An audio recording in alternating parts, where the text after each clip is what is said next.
정점식 원내대표가 한동훈 의원의 복당 문제, 장동혁 대표의 사퇴 문제를 어떻게 풀어갈지가 관심이죠. 한동훈 의원이 먼저 축하난을 보냈대요. 들어보시죠.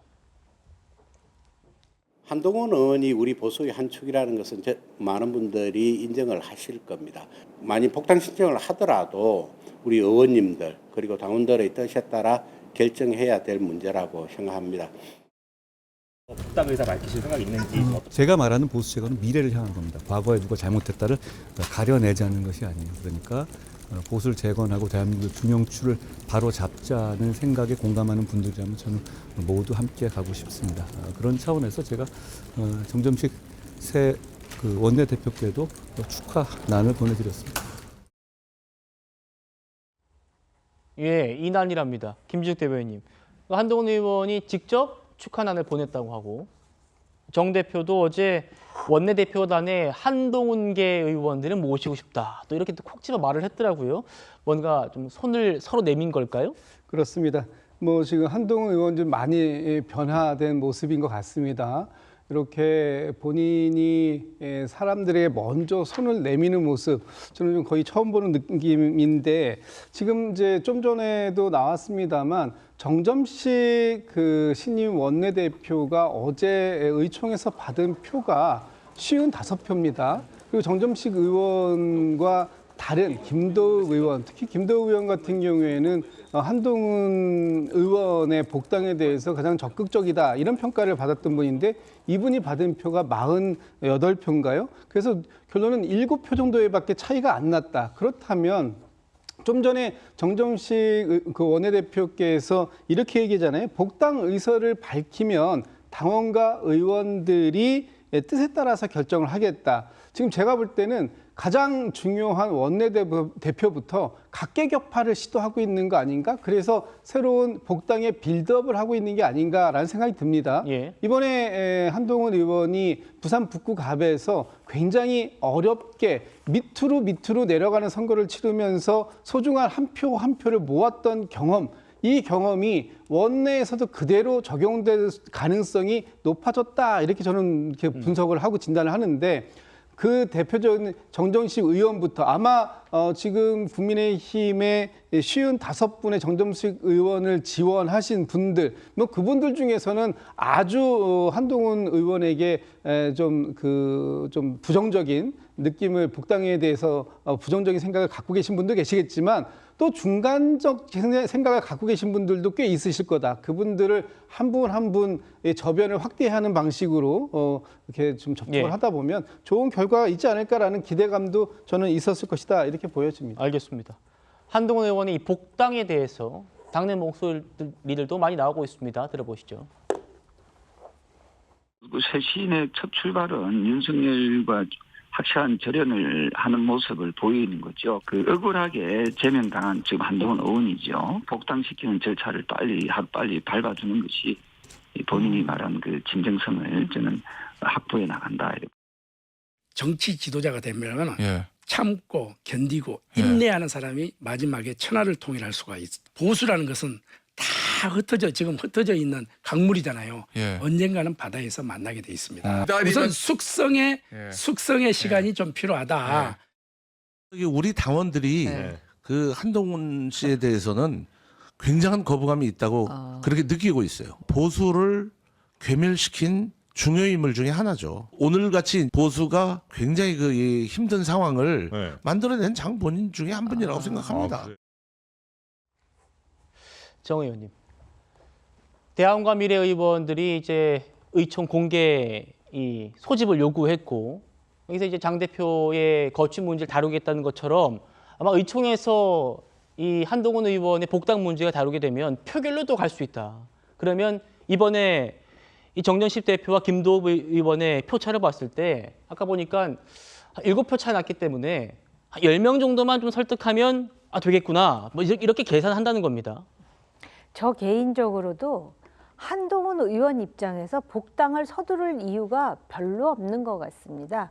오히려 급한 쪽은 장동혁 대표의 거취 아니겠습니까?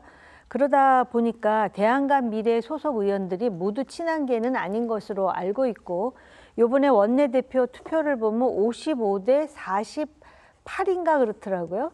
그러면은 적어도 과거 뭐 1, 2년 전하고는 상황이 많이 다르다는 것을 알 수가 있고, 또 정점식 원내대표의 입장을 보면은 정점식 원내대표의 그동안의 정치 행태를 보면은 당의 주류에 늘 서 있는 그런 정치인 아니겠습니까?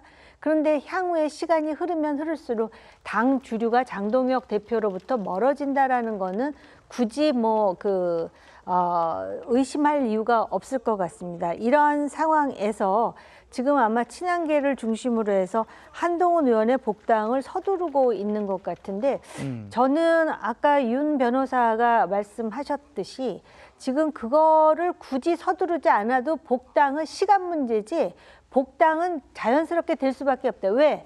지금 2년 후에 총선을 생각한다면 특히 부산이나 경남 지역을 보면은 한동훈과의 연대가 얼마나 중요한지 요번에 그 북갑에서의 보궐선거에서 많은 부분을 보여주지 않았겠습니까?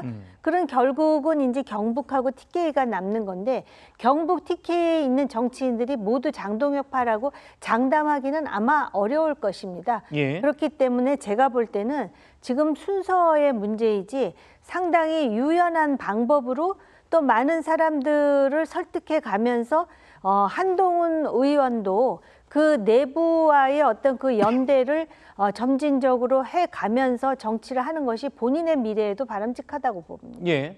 우리 정 의원님 말씀에 이어서 이번 지방선거에서 오세훈 시장의 선대위원장 맡았던 국민의힘의 김재섭 의원이요, 다음 총선 한동훈 의원과 함께 치르겠다고 말해서 지금 눈길을 끌고 있습니다. 들어보시죠.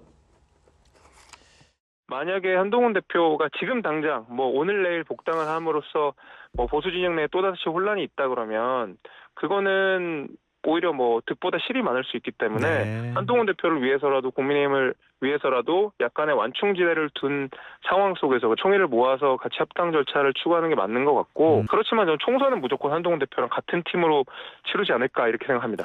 한동훈 대표가 이제 본회의장 처음 와서 의원님하고 인사를 그 안에서 본회의장 안에서 안 하더라고요. 그 이유가 저요? 있어요? 네. 굉장히 반갑게 인사했는데요. 저는 이제 그 화면만 봐가지고 두 분 사이가 안 좋나? 막 그런 생각을 좀 했었어요. 한동훈 대표랑 사이 좋습니다. 알겠습니다. 오세훈의 선대위원장이 다음 총선 한동훈과 치르겠다 이렇게 얘기를 해서, 한동훈 의원도 오늘 조선일보와 인터뷰에서 보수 재건이라는 공동의 목표를 위해서라면 누구와도 함께할 수 있다. 오 시장과 연대할 겁니까? 라는 질문에 대한 답입니다. 이렇게 얘기를 했고요. 쭉 저희 방송을 보신 유튜브 댓글 저희가 좀 소개를 함께 올리면서 윤기찬 위원님께 질문 드려보죠. 같이 볼까요? 장 대표 중심으로 제발 뭉쳐달라, 이런 또 말씀이 있었고요. 절이 싫으면 중이 떠나야 한다. 소장파가 새로운 당을 만들어라. 앞선 분과 또 비슷한 맥락입니다. 다음이요. 당원 투표를 하자. 이거는 이제 또 우재준 최고의 또 말을 또 이어서 하신 것 같고, 윤기찬 위원장님, 한동훈 의원과 오세훈 시장의 관계를 비롯해서 좀 어떻게 들으셨습니까? 일단 그 김재섭 의원의 말은 한동훈 의원이 일찍 들어올 필요가 없다는 거잖아요. 일찍 들어올 필요가 없고 밖에서 완충지대에 있다가 총선쯤에는 같이 하게 될 것이다. 그러니까 언젠간 같이 하는데 지금 당장은 들어오면서 갈등 구도가 너무 높아지고 하게 되면 이거 다 손해다, 이런 취지를 읽혀져요. 또 하나는 이제 경쟁자라고 생각될 수 있는, 잠재적인 대권 경쟁자라 생각할 수 있는 오세훈 시장이 밖에 있기 때문에 당적은 갖고 있을 수 있지만 밖에 있잖아요. 네. 따라서 당에 빨리 들어와서 당권을 일찍 쥘 실익이 크게 없다, 이런 정도의 어필을 하는 것 같고, 그다음에 한동훈 의원이 이제 보수 재건이라는 말을 쓸 때 저 보수 재건 미래 이런 말은 사실 본인의 대권이라고 저는 생각을 해요. 그렇게 해석을 합니다. 그런데 오세훈 시장과 연대를 뭘 위해서 하는지는 아직 제가 깨닫지 못하고 있어요. 어떤 사안에 대해서 어떻게 하려고 연대를 하느냐, 여기에 대한 명확한 메시지를 주게 되면 앞으로 보수가 더 커지는 데 일조하지 않을까, 이렇게 생각을 합니다. 알겠습니다.